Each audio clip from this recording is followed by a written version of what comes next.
সেদিন কর্তৃপক্ষের কাছ থেকে আমার কাছে রিকোয়েস্ট এসেছিল যে উত্তম কুমার আসছেন, আমি যেন মালাটা ওকেই পরাই।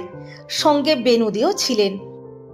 তো আমি তো মালাতে প্রচুর পারফিউম মাখিয়ে নিয়েছিলাম, নর্মালি এত মাখাই না। তারপর মালা পরিয়ে দাদাকে প্রচুর নাচিয়েছিলাম। কোমরের হাড়গোড় ভেঙে যাওয়ার জোগাড় হয়েছিল। একটা সময় পর দাদা আমায় ফিসফিস করে বললেন, এই নাচ কি শেষ হবে না? আমিও কানে কানে বললাম, যখন আমার ইচ্ছে হবে তখন শেষ হবে।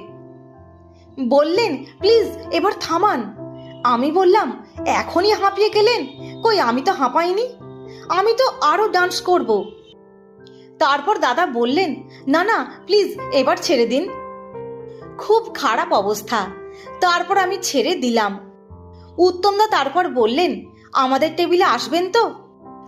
আমি বললাম, বসের